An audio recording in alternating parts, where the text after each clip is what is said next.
Paano nga po kaya magpakabuti? Paano kaya magagawa ng taong magpakabanal? Ano po? Alam niyo po, yan po ang sa tuwin ay tanong ng Ama. Mga anak, paano kayo bubuti kung may sarili kayong kabutihan? Paano kayong gaganda kung may sarili kayong kagandahan? Ano po yaon? Kung misa ng tao, ay wala akong pakialam sa'yo, mabuti ginagawa ko. Hindi po ba? Ay wala akong pakialam sa'yo, basta ako'y maganda. Lalo na't maganda nga talaga siya. Subalit ang di niya alam, ang sinasabi ng Ama, yung hindi magandang ugali niya. Buhay po ba ang Diyos? Buhay po ba ang Diyos?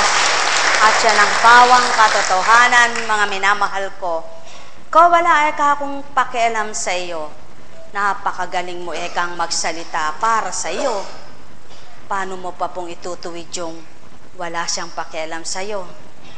At paano mo itutuwid yung sabing, tapos na, okay na. Pero sa Ama, hindi siya okay at di pa tapos. Buhay po ba ang Ama? Buhay po ba ang Kristo? Buhay po ba Espiritu? Yan po ang pawang katotohanang nasisilayan ng Espiritu sa bawat araw sa iba't ibang ugali, gawi, gawa ng tao. Iba po yung gawi at iba ang gawa. Tama po ba? Ano yung tinatawag na gawi? Ano po? Nakasanayan. Ano po yung gawa? Yung ginagawa mo araw-araw. Yung nakasanayan mo ng pagmulat ng mata mo'y magmura. At yan ang gawa mo, wala nang pagbabago yan. Kung ayaw mong tumanggap ng aral ng Ama. Buhay pa ba ang Diyos? Subalit, kapag tumanggap ka ng aral ng Ama, walang magiging tunay na gawi at walang gawang araw-araw. Ang lahat ng gawi at gawa na di tama, mapaparamyaan at mababago sa pagtanggap mo sa katotohanan. Buhay po ba ang Diyos?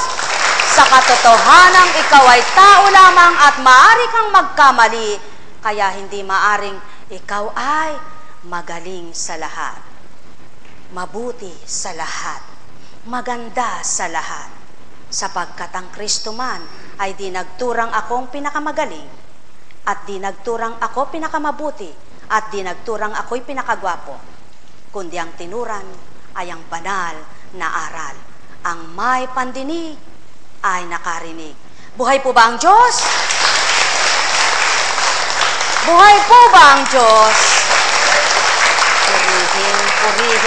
Purihin ang Ama. Alam niyo po, bakit sinasabi po yung buhay po ba ang Diyos? Kapag sinabi yung buhay po ba ang Diyos at sabay palakpak, nagigising ang tulog, di po ba? At yan ang hindi namamalaya ng tao.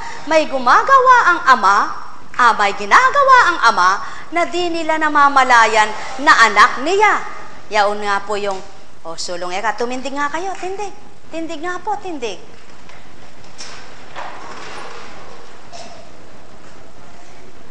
Siya po kunching ginawa pa kaming uto-uto. Hindi po kayo inuuto. Tinitingnan lamang kung kayo'y mabuti ang loob na sumusunod kahit ang babaeng maiksi at maikli at babaeng pandak ang nagtuturo at nagsasabing, tumindig nga po kayo. Ngayon pong nakatindig na po kayo, huminga nga po kayo ng 3 beses na malalim. Yan ang gagawin nyo kapag naninikip ang dibdib mo. Pilitin mong tumindig at huminga ng malalim nang makakuha ka ng oxygen sa iyong talampakan. Buhay po ba ang Diyos? Umupo na nga po kayo. Upo na po. Salamat po sa pagtaliman nyo.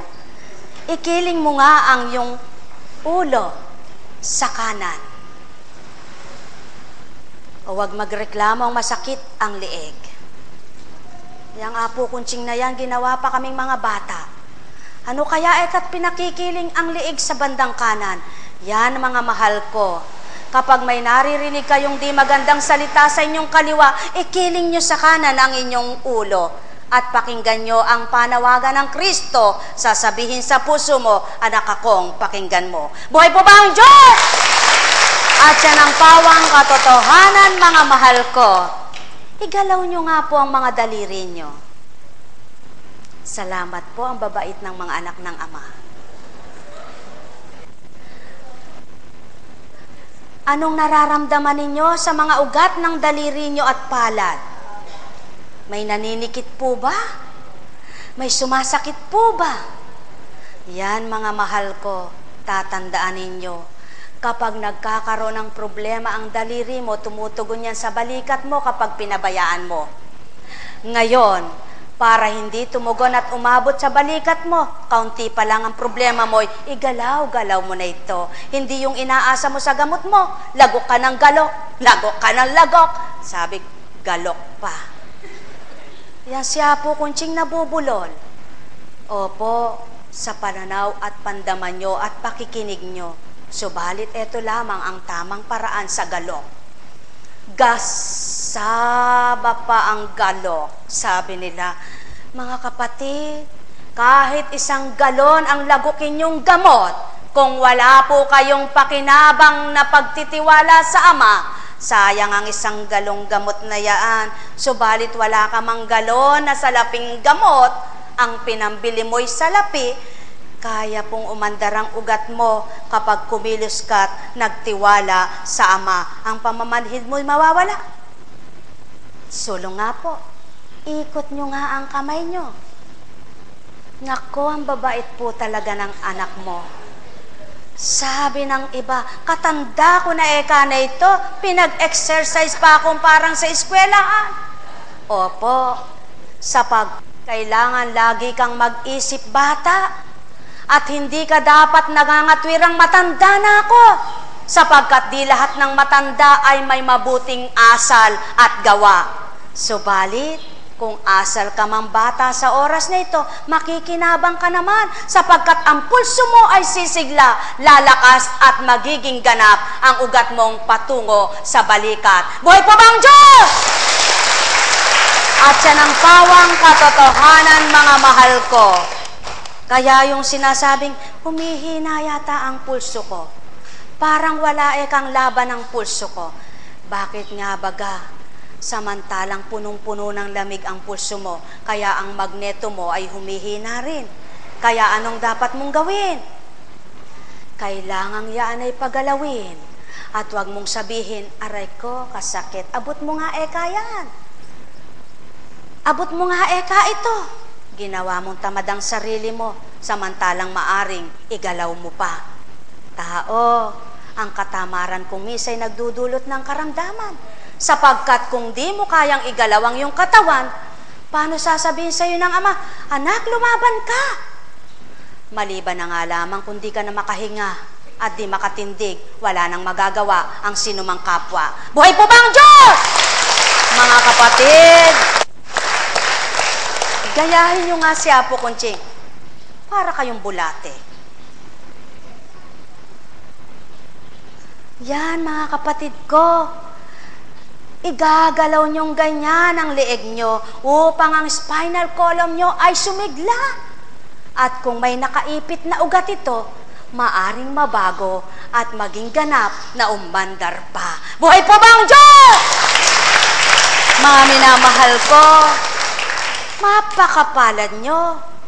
Espiritong nagtuturo na sa inyo ng mga banal na aral na ikapagpapagalak ng puso nyo. Natuturuan pa kayo ng exercise sa English daw. Enhereheteya halaya. Yan ang salita ng Ama sa inyo. Exercise bilang tao kayo. Sabi ng inhinyero, bakit ako'y di nag-e-exercise? Ang ginagawa ko'y puro sukat na lamang. Kaya kung minsan sukat ka ng sukat, ang sukat ng buhay mo'y di mo masukat. Mga mahal ko, walang gagawin ang tao na di makikita ng Ama ito. Subalit, kung ang pinakamabuting nakikita sa iyo ay kung anong mabuting makabubuti sa kapwa mo, higit na malulugod sa iyo at ang bagay na hilingin mo, pagdakay, eto. Bukal po ba sa puso ang lahat namang humihili? Bukal po ba sa puso ang lahat ng dumudulo? O kung kuminsan ay may kasamang luha sapagkat nagagalit. Luha dahil nababagot. Luha dahil naghihinanakit. Mga mahal ko, tumindig ka nga kapatid. Ikembot mo nga ang balakang.